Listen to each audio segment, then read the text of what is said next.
Okay, I just got my new air fryer. Iconites. I think that's how you pronounce it. Iconites. All right, we're unboxing it right now. Just opened it. Let's check it out. Let's see what's in this box. Oh boy, a lot of accessories. Instruction manual, which there's some keys here that apparently we might need. Have to read the instruction manual. Okay, wow, there's a lot of stuff here. This looks like rotisserie skewers. This looks like it's a handle to hold the rotisserie basket. Yeah, there's a lot of stuff in my house right now. This looks like it's for holding a roast or a chicken. This are the skewers for shish kebab skewers. Awesome. That looks like it's to put together the sides for the turning. I don't know. I have to figure that out. Okay, I just took off the box. Nothing, styrofoam, nothing in there. This thing is a monster. It's 20 quarts, okay? I'm going to take it out and let's look at it. Okay, it's a monstrosity. Look how beautiful it is. I'm going to see if I can measure it. Oh, this is not going to work with one hand. One-handed measuring is never good. So let me see if I can prop this up here so we can look a little bit. That's good. Okay. So we're about 16 inches tall. We're about 15 inches, 14 inches wide. We're about 13 inches if you include the handle. We're about 15 inches in depth. Okay, it's big. But you know what? I'm a family of 5. I have 3 15-year-old boys. So guess what? We need a big air fryer. So I'm going to clean it up. It must be taped closed. It's taped closed here. Let's see. Okay. Still taped closed. I better figure, oh, there we go. Oh my goodness, it's beautiful. Look at this. You're not even going to believe how many racks are in here. I don't even know if I can get them out. Holy moly. Oh, jeez. Wow. All right, I'll have to go through all this. Oh, look at this rotisserie basket. Oh, it looks so good.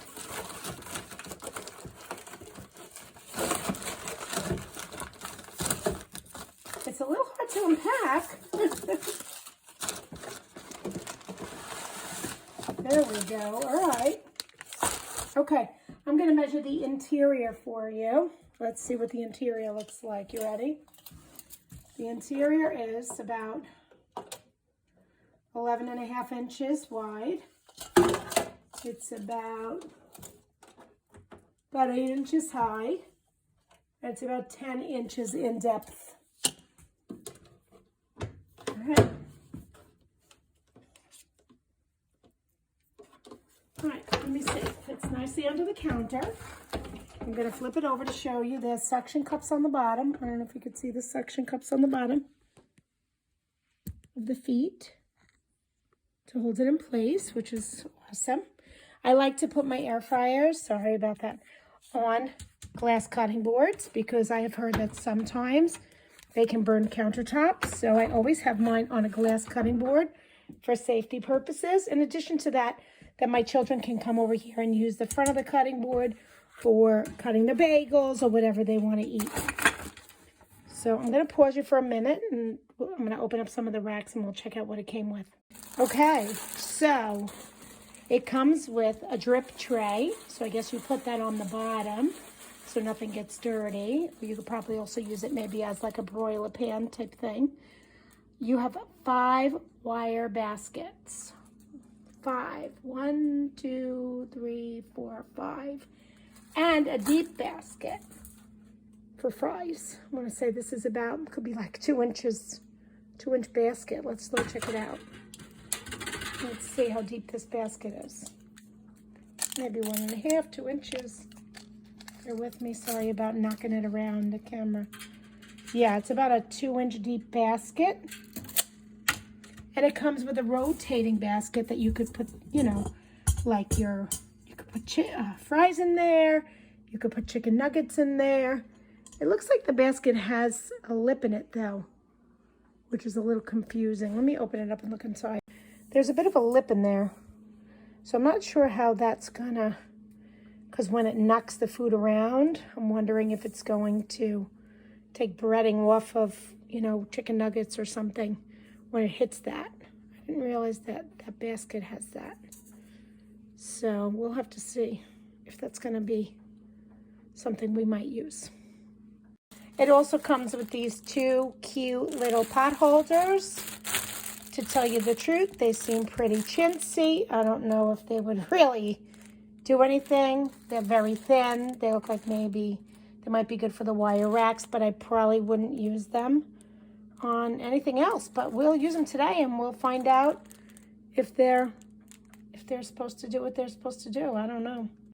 Okay, so just so that you know, this is a model number A01202K. Looks like 120 volts. There's 1800 watts. Okay, it's UL listed, I think, or whatever that is. ETL listed, conforms to UL. Date code 1120. And that's what's on the bottom. It does not have a super big instruction booklet. I guess here's the instruction booklet. Looks like it's kind of small, real thin. I'm going to read it. I'm going to wash some of these trays and then we'll put this thing to work. We'll see how we'll start it up. So right now I've put 4 trays in, plus the pan drip tray on the bottom. If I don't need the drip tray on the bottom, then I could put 5 trays in for cooking at one time. My suggestion is that you're going to rotate these shelves as you're cooking because the heating element is up on top. The things on the closest to the heating element are probably going to toast up first. The things on the bottom, even though the air does circulate around the entire thing, I would rotate the shelves from time to time. The shelves have like a little insert, so they're kind of like, they're like little tiny baskets. So your stuff is not going to go sliding off of it when you move it around. So you'll be able to move your shelves from out here and there. So yeah, you could put 5 shelves in at once, which is awesome because most of the air fryers that I've seen really can only put in, 2, maybe 3 shelves. Another good point is I have 3 shelves. Now I want to put my deep shelf in, but I was having some trouble because of the way that the door is angled. It's hard to get that last shelf in unless you maybe pull it forward and open that door all the way. And then once you open that door all the way, you can have 3 shelves and your basket. But if you have this on the counter, you are not, so if I pull it off the counter so that the handle sits below the counter, you'll be able to get that basket in and out, no problem. No trouble getting it out though. You see how it gets caught on the door? So it's got to be like a lift and a pull. I don't know if that's going to damage anything here because this is a little bit of a lip over here. So I'm not sure. So you might want to do 2 rows with the basket and not go 3 rows with the basket. Or you could actually put your basket up a little higher, put your rows down lower. That's another option. If you put your basket higher, then you could fit them all. Then you can fit the basket. This is a little bit tighter here on row 2. So it would really have to be something flat unless you just took row 2 out and then you have row 3 and 4. I mean, you have to play around depending on what you're making. Okay, so now we're going to turn it on. This is your power start and stop button. This is your light. It has a light. It's beautiful. Okay, on and off. This is your rotisserie turn button. So if you want your rotisserie to turn, whether you're making a rotisserie chicken or a roast or shish kebabs, you can use this button to turn it. Sorry. Let's turn it on and check it out. Okay, so we've done the power on and off. We've done the internal light. We've done the rotation button. Temperature control buttons. The temperature control buttons are these two buttons right here. There's a little temperature gauge here in the middle that shows you that that's your temperature. This is your time control buttons. You want to make your time higher, up or sooner, then that would be the lower buttons. The LED digital display button. Let me see, where's that? The LED, which this is here. This is your digital display. The cooking presets. So 7 to 16 are your cooking presets. So these are all your things here. Oops, I started something. Wait a minute, let me stop it. No, I probably didn't want to do that. Okay, let me turn it off. Let me turn it back on. It's very, if you touch anything, it is going to start cooking. So you need to be careful. So we have, all right, let me just change the time. I'm going to turn it off in a minute. Okay, so we have French fries. This looks like it's like a rack of some type of lamb. You have fish, you have shrimp, you have pizza, you have chicken, cake, rotisserie chicken. This looks like maybe a dehydrator. I'm not sure what this is. Bear with me a second. I'm gonna have to figure out what this is. No clue. Oh, maybe this is the fan that circulates the air. So I'm still reading the instructions while I'm doing this. As you see, this is preheating. Oh, here's a fan too. Okay, I read the instructions and I figured it out. Okay, so yes, this is your dehydrator and this is a reheat button. So this is gonna reheat things at 240 degrees and it'll go on for 12 minutes. So that's like an easy setting. You just press it. Over here, it tells you what all the cooking presets are when you click on them, what temperature they're going to be, and how long it's going to cook your thing for. So that's pretty much all of your settings there on the display. There's an internal temperature chart for your meat in your instruction booklet. Before using it the first time, I washed everything. I removed all the packing materials. I washed all the things in warm soapy water. I have to wipe it down. When I'm done with that, I believe what you do is the first time that you use it, you'll turn it on because sometimes the first time you use an air fryer, you want to run it for a little while before you put food in it. Sometimes it can smoke the first time when you run it. So I don't know about this model. I didn't see anything about that yet, but I'm going to read some instructions and I'll get back. So now I've put this, I guess it's called the spit or whatever that is. If I had a roast, I would puncture the roast with those two tongs.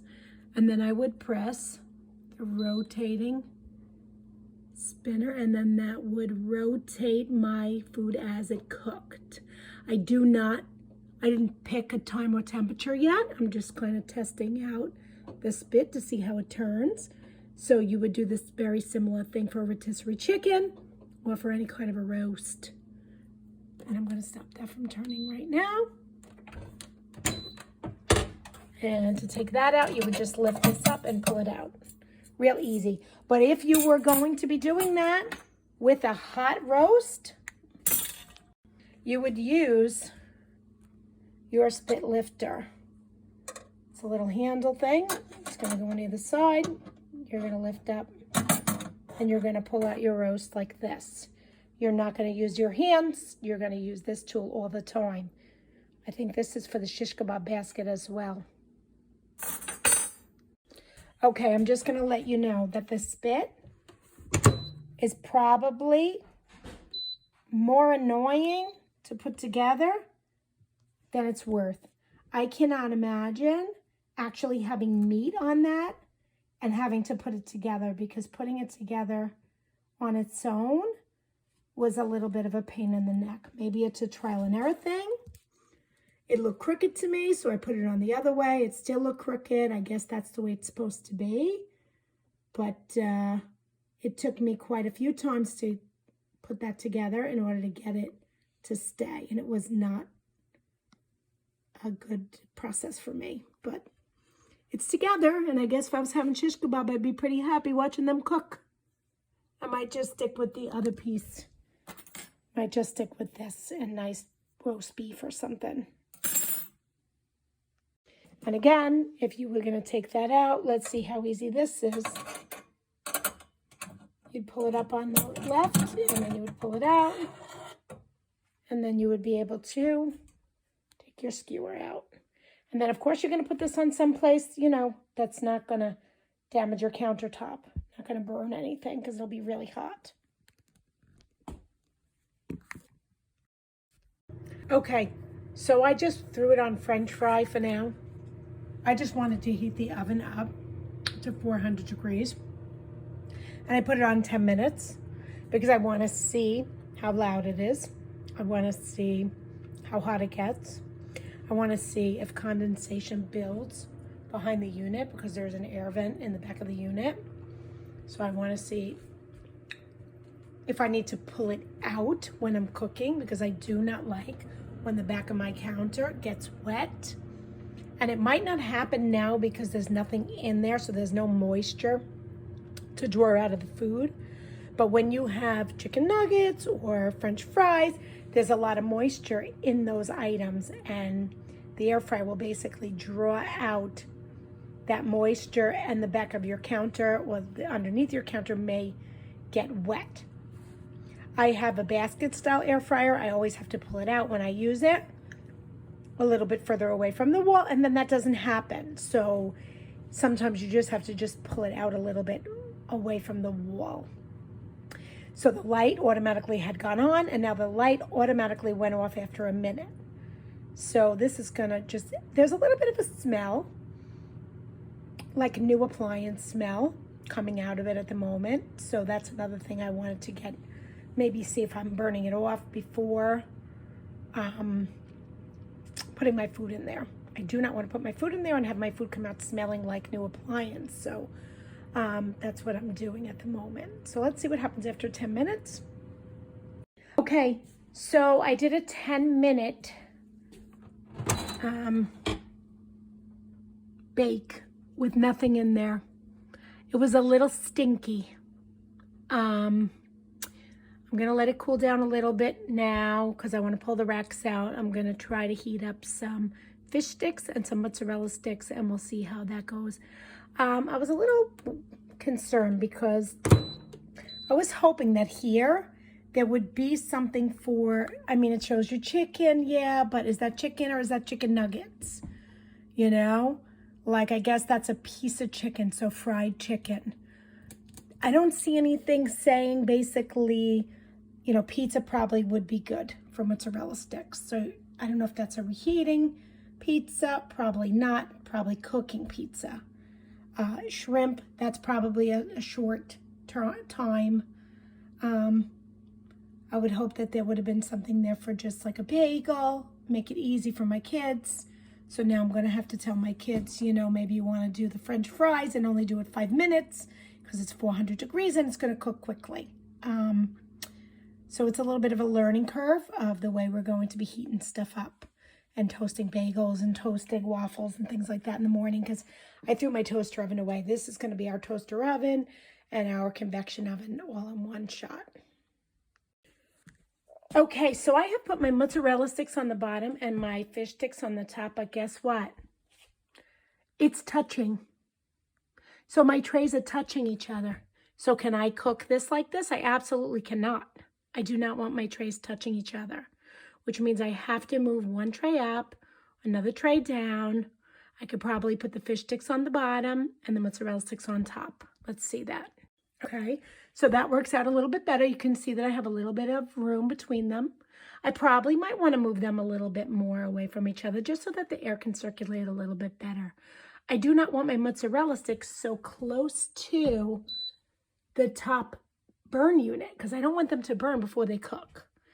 So just so that you know, I put 25 mozzarella sticks on that rack, 25.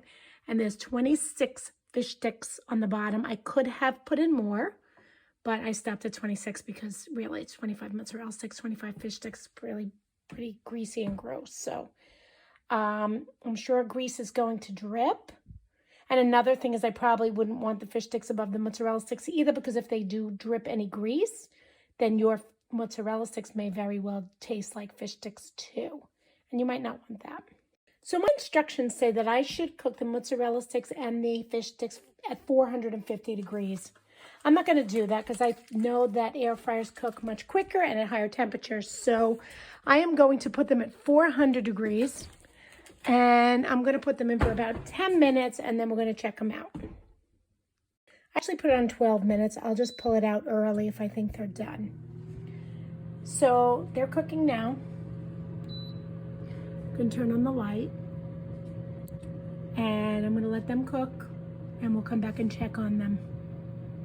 So the mozzarella sticks were done at 400 degrees for 10 minutes.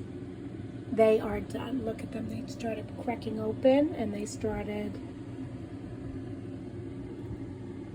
I left the fish sticks in there for a few minutes because they're fish, so there was 2 extra minutes left. I want to make sure that they are cooking to the right temperature. As you see, they are more than 165 degrees internally. So 400 for 10 minutes cooks them perfectly. They're actually cooked a little bit more than they need to be. So that was it. 400 degrees, 10 minutes, and you have 50 fast food items. The cute little pot holders were fine enough to use for these racks. I don't know if I would use them for, any really hot pots. They're very, very thin, very cheaply made, but they certainly worked to take care of anything that came out of here. Please come back to my channel because I will be putting in a roast maybe in about a week, and I will maybe fry up rotisserie up a chicken too, because I would really love to use those other accessories, and I would love to see how they're working, and I'd like for all of you to come back to my channel and have a great day.